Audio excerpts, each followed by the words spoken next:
product that goes viral so easy, what are the probably the common kind of features that you can see? Humor. Sorry? Humorous video, really. That goes viral. Something like that.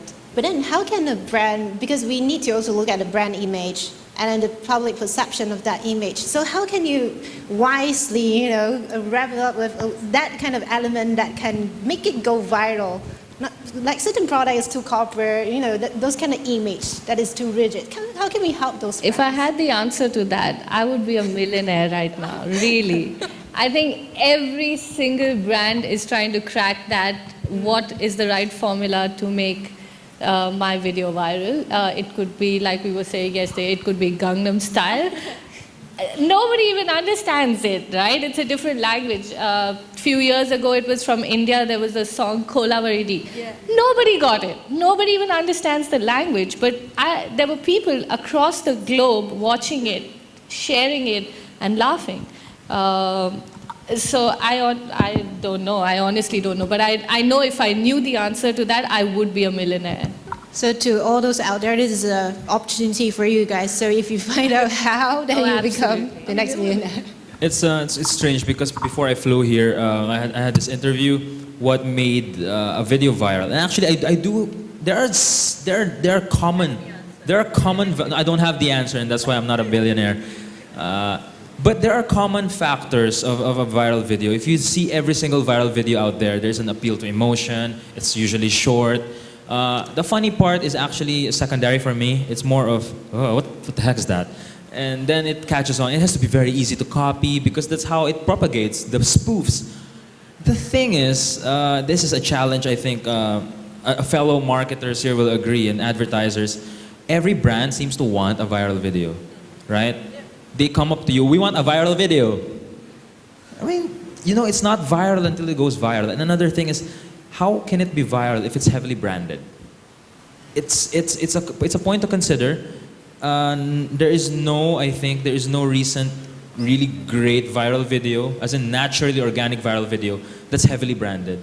It can't. I don't think it would work like that, because what if the person does not like the brand? It has to really appeal to a lot of people, right?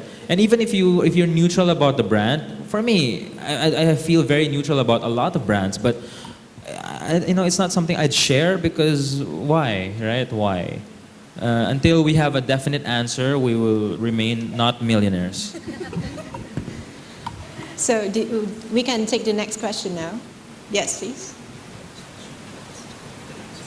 Okay, that should be the last question, is it? Yeah, I'm afraid that should be the last question. Okay, I'm from a local travel agency. So what we do is we have our Facebook and we also have a YouTube channel engaging with with the public. Okay, but we understand that the content is very important. We do provide traveling tips, and we also have where is the best restaurant to eat, things like that. And yes, we do have engagement with the public, but in the end, we realize that we are only like part of the information giver, and the sales does not convert into our company. So I don't know why. Maybe is it because of our information, just like more very casual information, or yeah, what can we do to deliver or convert this into sales?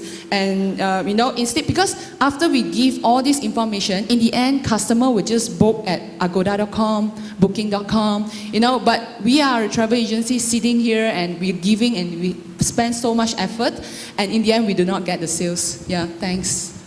Okay, hi. I'd tackle this. That's a big problem, I think, for a lot of industries. The price war, and you don't want to be involved in that, because big corporations will be able to absorb it, and a travel agency like yours probably will not be able to. So you have to own a space on digital, and sometimes that's the only way for a smaller entity to compete. You have to really own a particular space that you can't be touched in it. I was giving this example for restaurants back in the Philippines, restaurant bloggers. Food blogging is a big thing. It's such a huge world. It's an entire ecosystem in itself. How will you stand out? what if you were the only person in the whole country who was a specialist in hybrid of Spanish Chinese cuisine? I think that would really increase your value. You know, you're probably not going to have the mass market, but the interested, the niche market that you're targeting to, they will come to you really probably consistently and probably repeatedly. So I don't know anything about how to run a travel agency, so I will not touch that. But on a general digital perspective, perhaps maybe you could see which ones of your packages work the best, which ones of your destinations work the best, and craft your, I'm not telling you to run your business, okay, but maybe you could craft your content on digital to tackle these very local and hyper niche topics. And you could probably crack at owning that particular field. You could do that, or you could hire Maxis as your media agency and let us do that for you. That would work. Yeah. I would offer our agency too. But we can take that offline.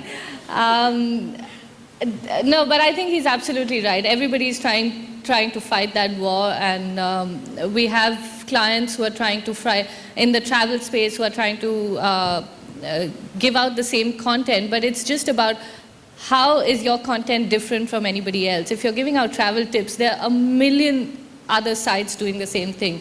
How is your content different, and how is it more relevant to your audience? Like I said, it always goes back into being relevant, highly targeted, and not annoying. It has to follow these three principles. And if you're doing the same thing as everybody else, there's no reason for them to come to you. But you can hire Maxis, and we can tell you how you can be different. So, do you have anything to add, Kunila? I was just asking you to also look at whether you create the content yourself or you also accept content from your customers, you know? Because sometimes people get bombarded every day with the content from brands and so maybe you consider getting content from your customers, those who have your services, you know, and then promote that as well, you know? That's a good idea. So I believe that's the time that we have today for this session. Hope we try to touch as many industries as possible in terms of how social media is as a game changer and transform our society, transform communication, transform businesses, education, everything else. So hopefully the session earlier is fruitful for you. Hopefully at least you would bring something back home or back to your company and back with your team members today.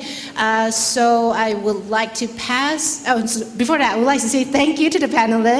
Give them a big hand. Thank you for sharing your professional advices and experiences. Right. So I'll pass the floor back to the MC. Thank you, Ms. Liao, our moderator. Let's give her a round of applause for moderating the session so well.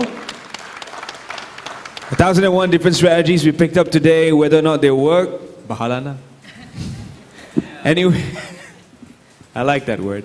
I would like to have the Deputy President of the Malaysian Social Media Chambers on stage, Mr. Ibn Lishat, to give out tokens of appreciation to our speakers and moderator. The man who loves his nasi lemak and has now introduced us to the word bahalana, Jason Cruz. You deserve 2 of these, and you have to.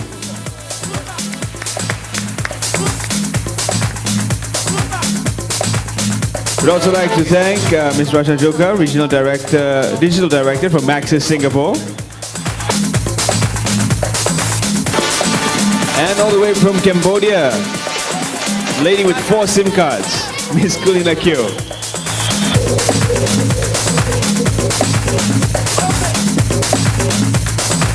And of course, our moderator, Ms. Cherish Liao, producer and broadcast journalist, Astro Wani Malaysia. And we have 2 more tokens to give out to panelists from yesterday's session. We sort of missed them out. Could we have Mr. Kiruba Shankar?